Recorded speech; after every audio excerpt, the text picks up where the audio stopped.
If you're a member of the 3 a.m. club and not by choice, then join me once a month as I host a free guided journaling practice for those whose stress, anxiety, and overthinking are getting in the way of better sleep.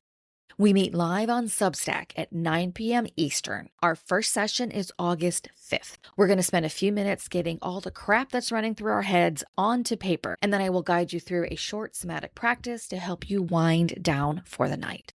It's free, but you got to be a subscriber. The link is in the show notes.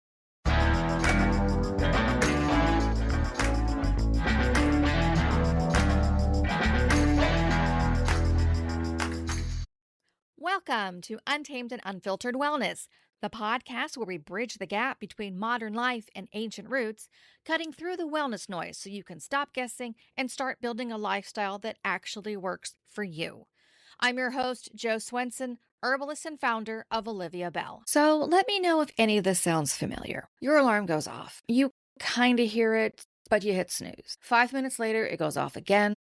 And as much as you want to keep hitting that snooze button, you know that you can't. So you drag yourself up, you're sitting there on the edge of the bed, and you feel like you've got the hangover from hell, except you didn't drink last night. You stumble out of bed, you walk into the kitchen, and you say a little prayer that you remembered to set up the coffee maker before you went to bed. If this sounds like your morning, or maybe you're having more mornings like that than not, stay with me, because the reason you're feeling like this could actually be tied to your sleep cycle, not the number of hours you're getting sleep. Here's the thing. Waking up groggy is not how sleep is supposed to be. For some of us, somewhere along the way, we were told that once you hit a certain age, you're going to get bad sleep. That's just part of the deal. So we accept it. We stop expecting to feel good in the morning and start reaching for sleep aids, melatonin, and even prescriptions. The thing is, our sleep can suck for a whole boatload of reasons. Most of them are fixable. But it starts with understanding how our sleep actually works, and that's what we're doing today. So let's talk about what's happening while we're asleep.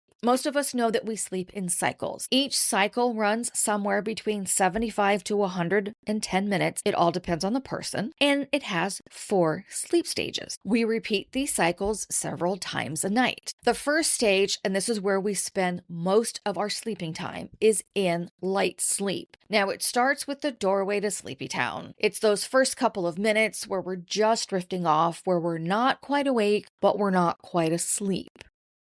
Then we drift down into the second stage of light sleep, where our heart rate and our body temperatures come down, and then our body starts to settle in for the rest of the night. Then we drop down into deep sleep.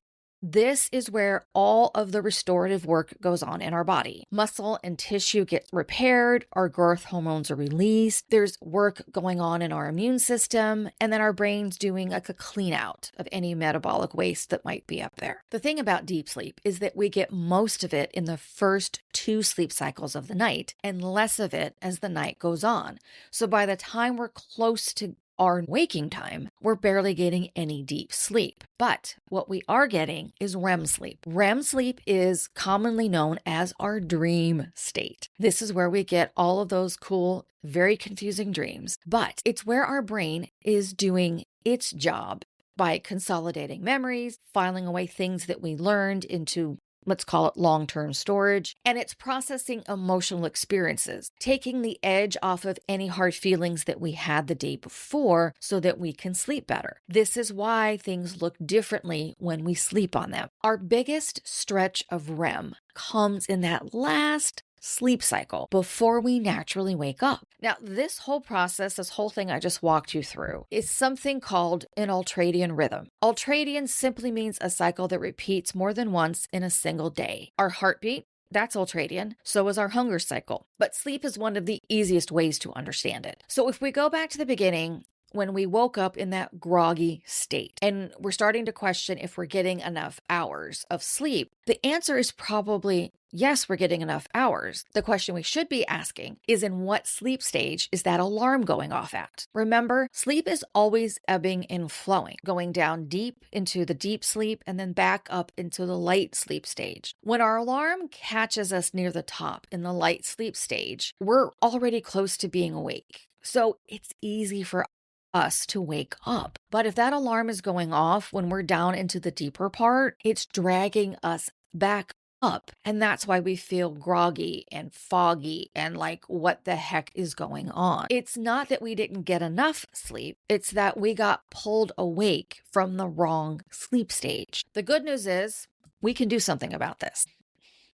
We are going to reverse engineer our sleep. Now, we're doing that all day long. We're backtracking from when do we need to leave the house to how long should I put aside for breakfast? How long will it take me to get ready? How long will it take me to do all the things that I need to do so that we know what time we actually have to get up? That's how reverse engineering your sleep is also going to work. But we're going to talk about it in 90-minute increments. 90 minutes is an average. It's kind of a rule of thumb. Your sleep cycle might be closer to 75 minutes. It might be closer to 110. So you're going to need to figure out which side of that spectrum your sleep cycle falls. But for brevity, I'm going to use 90 minutes as a way to help calculate when you should be going to bed.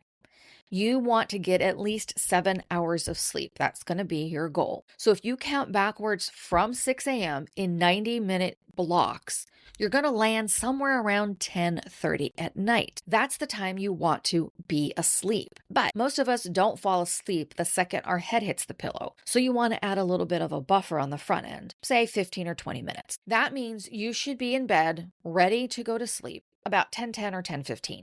And that's it. So pick your wake up time, count backwards in 90-minute blocks until you've gotten enough sleep. Then add 15 or 20 minutes on the front end to give you time to fall asleep. That's going to be your in-bed time. And remember that 90 minutes is just a rule of thumb. Everybody's sleep cycle runs a little bit differently. So if you've been waking up groggy for longer than you can remember or more often than you prefer to, take the time this week to start reverse engineering your sleep around your sleep cycle. It's going to take some experimenting to find what actually works for you and to try to figure out what your sleep cycle time length is. So don't expect it to be perfect the first night you do this. But the biggest thing is start paying attention. Start backtracking from your wake time. Notice how you feel when you get up. Make some adjustments the next night until you reach a part where you are feeling better when you're waking up. Waking up groggy, having bad sleep, it's not a result of getting older. There's more to it than that. So let's start with the basics. Start by making sure you're waking up in the right part of your sleep cycle. Start there. And if you're still struggling, well, then you know it's time to take a look at what else could be going on. If this episode stuck with you today, join our Substack community where we can explore this idea a little bit further.